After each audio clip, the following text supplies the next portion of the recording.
What's up, y'all? Hope you're doing well.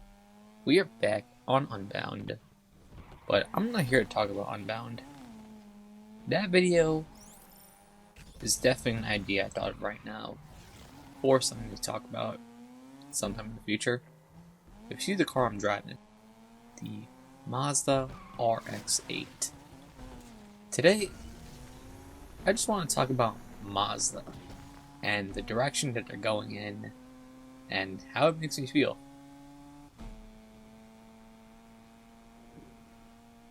Now, to give some context, I am a Mazda owner myself. I drive a CX-5, and overall, I really do like the car, especially as a economic crossover. It's really the only option in terms of a car that isn't completely boring to drive. Now, granted, I haven't driven too many cars. The fastest car I've ever driven was an Infiniti Q50, and most of the cars I've driven were all cookie cutter SUVs. Nothing really crazy. As I was saying, I really do enjoy the CX-5. Now, I own a second gen facelift model, and I gotta say, it's just every time I drive that car, almost every day. Now, on the highways, I do have the NA motor. Yeah, on the highways, especially when you're cruising, you need a little more speed. Yeah, no. I do feel the need. I'm like, man, if only the turbo was in this one, or if you don't know, these Skyactiv engines for 2.5 liters do have a supercharger aftermarket option.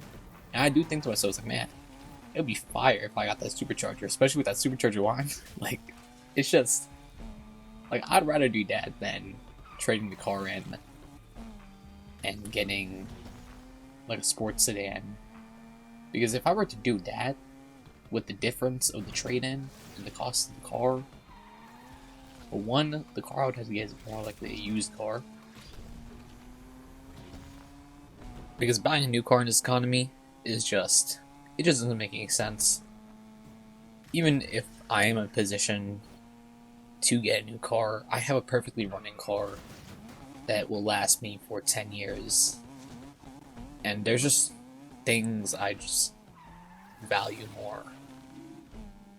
And one of the things I value more is financial freedom.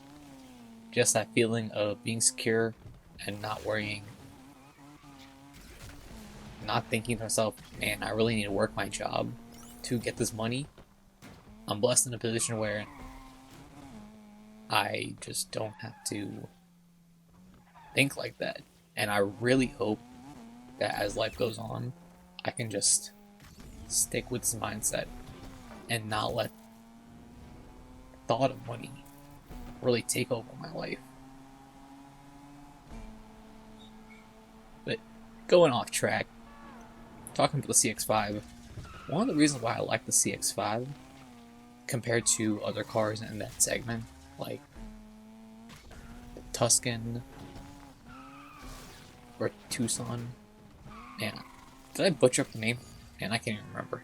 But one of the Hyundais, the Kia Sportage, the RAV4, obviously, the CR-V, compared to all those cars, this car just drives so much better. Now, I've only ever driven the RAV4, CR-V, and I have driven a Kia Seltos, which is on the smaller side. And I've also driven a Mitsubishi Outlander. And I gotta say, all those cars compared to the CX-5, they're just so boring to drive. They're very boring.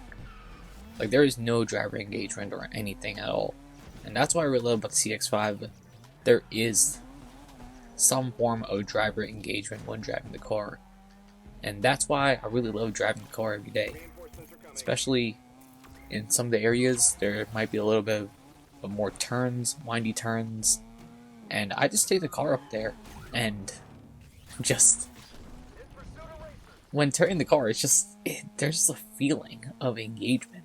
And it's really hard to explain, but I do feel more connected with the car compared to, let's say, a CRV. And I know you may be wondering, it's still an economic crossover, which is true. It's not a sports car at all. However, Mazda's definitely done things to that car that the other manufacturers just didn't care about. And it does go to show because I do know 2 people who have driven a CX-5 and they did not like it. And both of them told me the reason why they don't like it is because they feel that the suspension's too stiff, which I do agree. Compared to the other cars I've compared to, the CX-5 is on the less comfortable side. And another thing they said the steering feels too direct. Which is kind of crazy to say because I've driven some other SUVs like the BMW X3 and the Acura MDX. So those cars are way more engaging than the CX-5. But on the economic side, yeah, the CX-5 is most engaging to drive when it comes to steering, and most people in this segment do not like that. They just want a point A, point B car that's super comfortable. And the CX-5 just doesn't really do that. On top of the fact the CX-5 is one of the smallest cars in its segment, Mazda tends to do that basically all their classes. Their cars are on the smaller end, which I don't mind at all. You know, these cars are getting way too big, man. We need a little bit smaller cars because these roads are just not made for these rides.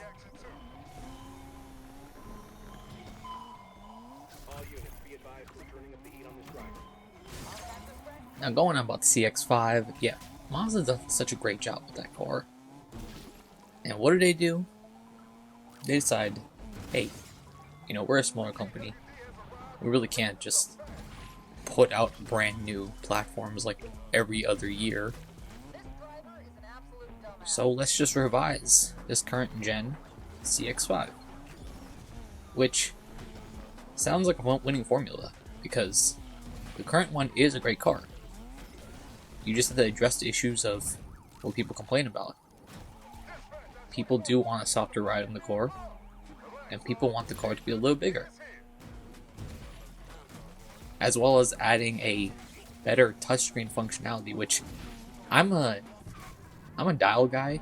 I have no issue at all with the lack of touchscreen in my car because I'm used to that from all the cars I've driven, and it is a lot more intuitive and it's a lot more safer because you are not leaning towards the screen. You are staying in your driving position and just controlling the screen while driving. It is way safer.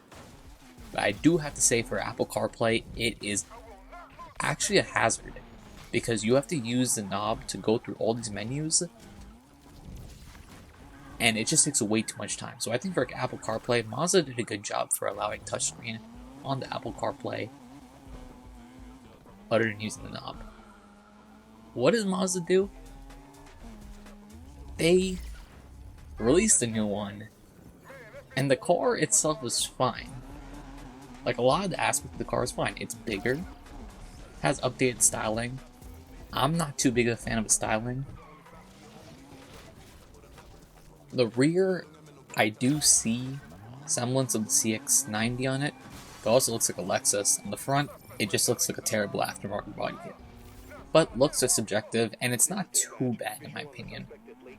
But the interior, man, how do you just get rid of an intuitive interior and make a one-piece button layout on the steering wheels and add that big touchscreen? The touchscreen is actually not the big issue because that's what people want. That's what the market wants. But we also saw now that there's a lot of pushback for buttons again, especially when it comes to HVAC. And that is where my issue lies with the new CX-5. The HVAC system. You know, I've been in a couple of Teslas, and even as a passenger, trying to control the HVAC, I'm just like, it's just so unintuitive. And the fact that how Mazda did this, and I know reviewers say like, oh, you can use the voice controls. One, voice controls really only work for people with an accent that's like similar to mine, or maybe even like a great British accent. But they don't work for people with other types of accents. And on top of that, it's a subscription-based model. So you can have it for 1 year and it's done. On top of that, it's voice controls. It's going to be slower than using a button. So I don't know what Mazda was thinking.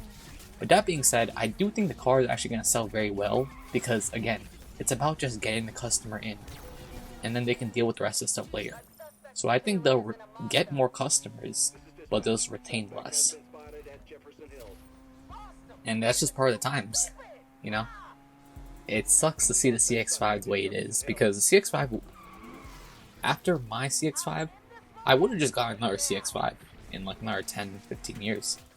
But looks like that might not be the case if things go the way they do. Anyways, y'all, thanks so much for watching. Hope you have a good one.